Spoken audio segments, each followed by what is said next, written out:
কর্মোপযোগী শিক্ষা, কর্মোপযোগী শিক্ষা বলছেন আমরা যে পাইবের পরিমাণে শিক্ষা অনুযায়ী তার চাকরি হবে, ইন্টার পড়বেন, ডিগ্রি হলে ডিগ্রি। কর্মোপযোগী শিক্ষার আমি ব্যবস্থা করবো নোয়াখালীতে, যেন কোনো বেকার না থাকে, কোনো ভাতা দিতে চায় না, কোনো ফ্যামিলি কার্ড দিতে চায় না, কোনো ব্যস্ত টিকিট দিতে চায় না। আমি চাই জনগণের কল্যাণে কাজ করার জন্য। ত্রয়োদশ জাতীয় সংসদ নির্বাচনে নোয়াখালী ৪ সদর সুবর্ণচর আসনে জাতীয় পার্টির মনোনীত লাঙ্গল প্রতীকের প্রার্থী মোহাম্মদ শরীফুল ইসলাম সাংবাদিকদের সাথে এক মতবিনিময় সভায় তার নির্বাচনী ইশতেহার ঘোষণা করেছেন। সোমবার রাত ৮টায় নোয়াখালী প্রেস ক্লাবের শহীদউদ্দিন ইস্কান্দার কোচি মিলনায়তনে এই ইশতেহার ঘোষণা করা হয়। অনুষ্ঠানে প্রার্থী নিজেই তার নির্বাচনী অঙ্গীকার এবং এলাকার উন্নয়ন পরিকল্পনা তুলে ধরেন। তিনি বলেন, নির্বাচিত হলে নোয়াখালী ৪ আসনের অবকাঠামোগত উন্নয়ন, কর্মসংস্থান সৃষ্টি, বন্যা ও জলাবদ্ধতা নিরসন, শিল্পায়ন এবং নাগরিক সেবা সম্প্রসারণে অগ্রাধিকার দেওয়া হবে। পাশাপাশি নোয়াখালী বিভাগ বাস্তবায়ন, সুবর্ণচরকে পৌরসভায় উন্নীতকরণ, নোয়াখালী সিটি কর্পোরেশন গঠন, ইকোনমিক জোন, বিমানবন্দর ও সমুদ্র বন্দর স্থাপনের উদ্যোগ নেওয়ার অঙ্গীকার ব্যক্ত করেন তিনি। যেন বাণিজ্যিক মালগুলা নোয়াখালীর এখানে সমুদ্র বন্দর করে নোয়াখালীর ব্যবসা বাণিজ্য কৃষক সবাই জন্য আমি এখানে নোয়াখালীর চেয়ারম্যান ঘাটের ওইদিকে আমার নৌবন্দর স্থাপনের আমি নোয়াখালী বিমানবন্দর চাই, বিমানবন্দর করবই। জানি না জনগণ সরকার এটা কতটুকু আশাটা, কিন্তু আমার ইচ্ছা নোয়াখালী বিমানবন্দর হোক। অনুষ্ঠান সঞ্চালনা করেন জাতীয় স্বেচ্ছাসেবক পার্টির কেন্দ্রীয় সদস্য মোহাম্মদ কামাল উদ্দিন।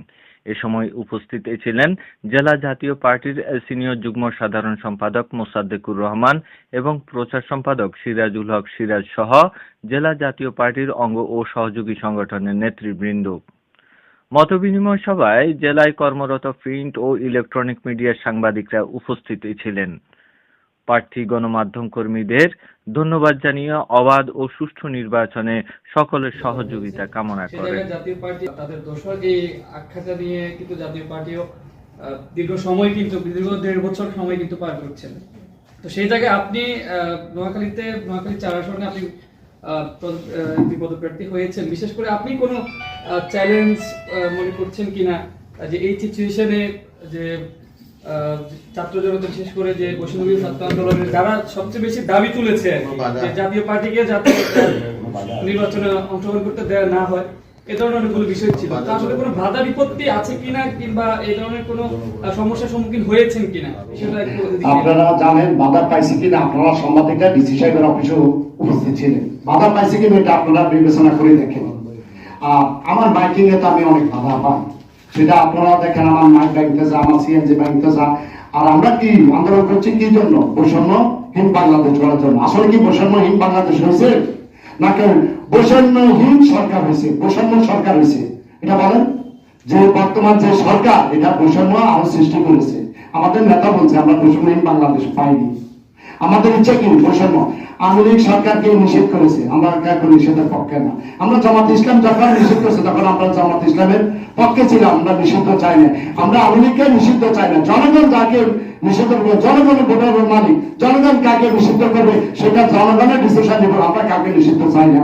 আমরা যদি নির্বাচিত হই আমরা বৈষম্যহীন বাংলাদেশ করবো, বৈষম্য থাকবে না, সেখানে কোনো আমরা দল মত দেখবো না। আমরা সবাই আমরা ভাই, সবাই আমরা আপনজন, সবাইকে মিলেমিশে আমরা নোয়াখালী উন্নয়ন করবো। নির্বাচন কেন্দ্রে কিছু বলেন যে কোনো ঝুঁকি কেন্দ্র করে আপনার ওই ধরনের কোনো ঝুঁকি আছে কিনা? প্রতি মুহূর্তে ঝুঁকি না হলে তো সব কেন্দ্রে সিসি ক্যামেরা দিত না।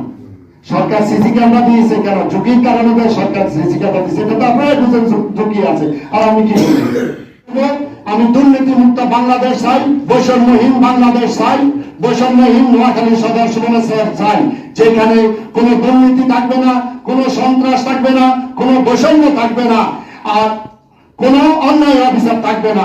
এই বলে আমি আমার বক্তব্য এখানে শেষ করলাম। আসসালামু আলাইকুম। জাতীয় পার্টি জিন্দাবাদ। আলাজ হোসেন মোহাম্মদ অমর জিয়ান কাদের জিন্দাবাদ। সবাই আমার নাঙ্গলে 12 তারিখে ভোট দিয়ে জাতীয় পার্টির নাঙ্গল প্রতীক জয়যুক্ত করে সবাইকে আসসালামু আলাইকুম। সবার যে পত্রিকা, যে টিভি, যে মিডিয়া প্রতিনিধি তাদের অল স্টাফ থেকে আমার শুভেচ্ছা।